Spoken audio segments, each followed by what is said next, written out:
Magandang morning to each and every one of us. So, yes. So tayo pong mga Kristiyano ang asin at ilaw ng mundo. Okay, kalkalin natin ng mabuti ang kahulugan nito. Asin at ilaw. O yan. Tignan natin mabuti mamaya kung paano tayong naging asin at ilaw. Asin at ilaw ako, sabi ng ibang Kristiyano, pero nagkakamali pa rin ako, pumapalpak pa rin ako, at nakakapag-isip pa rin ako ng masama, paminsan-minsan, o iba nga kadalasan eh. Pero hindi mapapabulaanan talaga ang sinabi ng Panginoon na asin at ilaw ka pa rin kahit pumapalpak ka.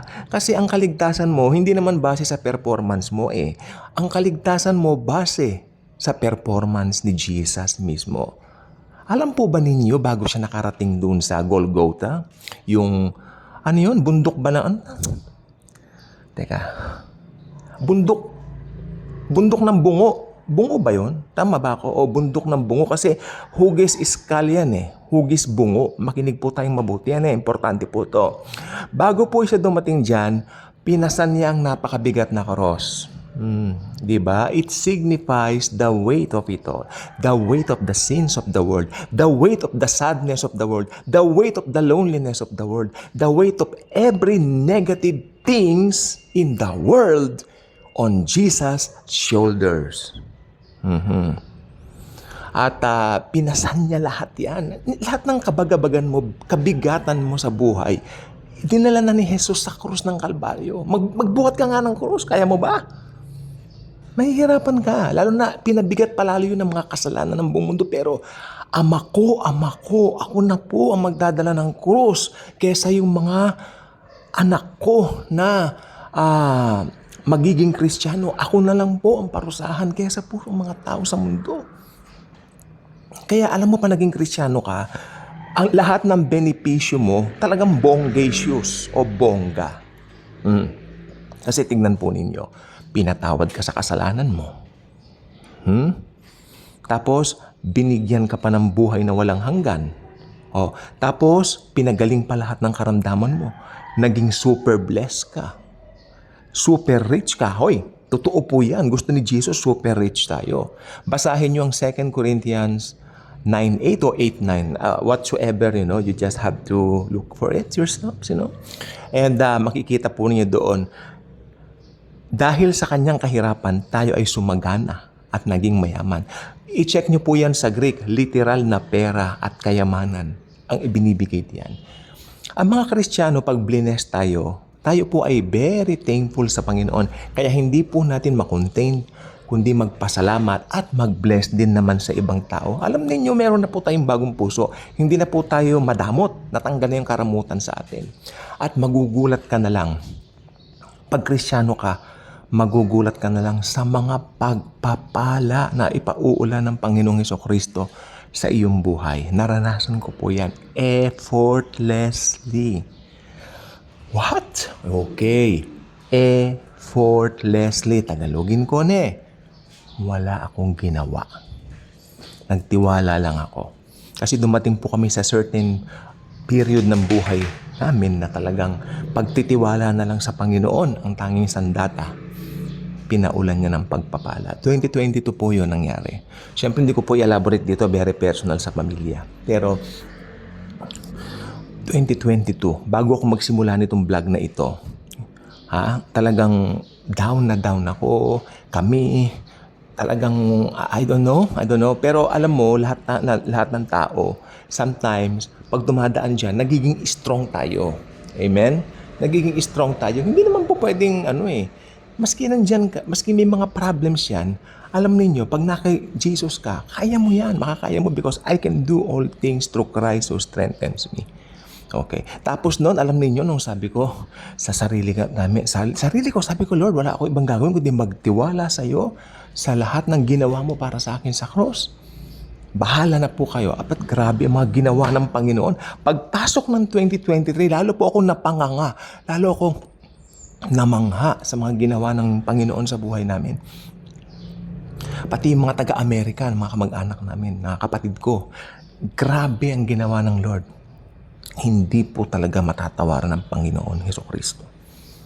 Yan ang gusto kong sabihin sa inyo. Ha? Yung talagang to the point of you have no hope dumating. Ako naman bilang Kristiyano, of course I have hope. Pero ang sabi ko lang po, may mga down moments still. Pero once you focus on what Christ has done on the cross for you, kung paano siya nahirapan, ipinako sa cross. Alam niyo ba, umupo ako sa mesa. Wala akong ibang ginawa kundi sabi ko, Lord, focus lang po ako sa cross. Yun ang tanging na ano ko. Naalala ko yung isang kapatid sa Panginoon, punong-puno siya ng kabagabagan. Mga ilang years ago na to, tumayo siya sa pulpito, tapos umiyak siya. Grabe yung luha niya. Isa po siyang teacher. Alam niyo naman yung sabi niya, sweldo naman ng teacher, hindi naman ganun kalaki. Tapos napaiyak talaga siya. Ang daming luha. Talagang kami mga tao nanonood talaga. Umiiyak siya. Tumingala siya. Tumingin lang ako sa krus ni Jesus. Yan na eh. Nahirapan ka, Panginoon, para managana ako. Kinabukasan lang po. Alam nyo, yung kanyang application na inihintay, pinadala na po sa kanya. After nung testimony niyang yon. Kasi sabi niya, tumitingin lang ako sa cross mo ngayon. Kinabukasan, next week, nagpatotoo siya, nakangiti na. Ganyan kumilos ang Panginoon. Nakasama pa sa amin sa Singapore, sa iba't ibang parte ng mundo, nung nagpunta kami. Yes, nakasama pa sa Malaysia, ganun. So, namasyal din siya. Amen? So, sabi ko nga po, ang Panginoon po, pag yan ang kumilos, superb. Tumingin lang tayo sa krus. Ako, ginawa ko rin po yun, 2022. Sabi ko, Lord, bakit nga po ba ako mag-worry? Talagang, sabi ko, Lord, ayaw ko mag-worry, Panginoon. Lumabas ako sa bahay, sabi, Lord, ayaw ko ng problema. Kasi hindi naman nakaka-bless sa'yo yan. Hindi naman nakakalugod sa'yo yan.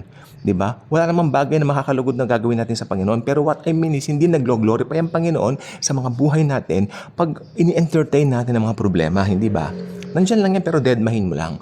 Kaya sabi ko, Lord Jesus, I decided to look on the cross. Naalala ko yung, cross, your cross, your cross, your cross. Alone. Walang ibang tititigan, Lord. Walang ibang titingnan. Ikaw, Panginoong Hesukristo, na nakabayubay sa cross, lamang ang tititigan ko. Yung ginawa mo para sa akin. 2022 po yun. Pero alam ninyo, ang nangyari ganito. Kwento ko po sa inyo. Yung situation ko hindi po biglaan na gumanon. 2022 yun, mid-year. Pero palagay niyo ba agad na ano yung problema? Pero ang nangyari po noon, yung problema namin that time, nasolusyonan po agad the following month. So na-solve na, masaya na. Masaya na kami. Pagkatapos, natapos ang taon na yon, okay naman po. Hindi nagkukulang in all that. Pero pagdating ng 2023, may tumawag, hindi ko po i-elaborate, very personal. May tumawag mula Amerika at nagbago po ang buhay namin. Sobra po. Talagang wow. Lord, wow. Ako. Talagang sabi ko, Lord Jesus, maski maglulupasay ako dito, hindi naman ganun eh. Basta gagawin ko lang, Lord, sasabihin ko lang sa'yo, thank you, Jesus. Thank you, Jesus. Yun lang naman ang gagawin ko. Alam, maglulupasay pa naman ako, magdadrama-drama ako ngayon. Hindi naman ako ganun tao eh. Basta Lord, titingnan po ako sa'yo, thank you, Jesus. Namangha po ako. Pero minsan ang Panginoon, if He bless you, hindi naman yung biglaan eh. Pero yung babae talaga sinasabi ko, biglaan kasi kailangan talaga nila. Pero yung Panginoon si Jesus, may mga situation kasi tayo, iba-iba yung kalagayan sa buhay. So, depende rin doon niya naniniwala ako doon. At kasama na rin yung sanctification. Sanctification, sabi ng ibang Kristiyano, mahirap po talaga because you have to deal with it on a daily basis. Maaring check ka pero wrong ka rin. Pero kasi pag tumingin ka sa cross, kung saan nakabayubay ang Panginoong Hesukristo, mananagumpay ka eh. We are more than conquerors in the Lord. Huwag mong hahayaan na ilagay mo isok-sok mo sa isip mo, talunan ka, no? Hindi ka talunan.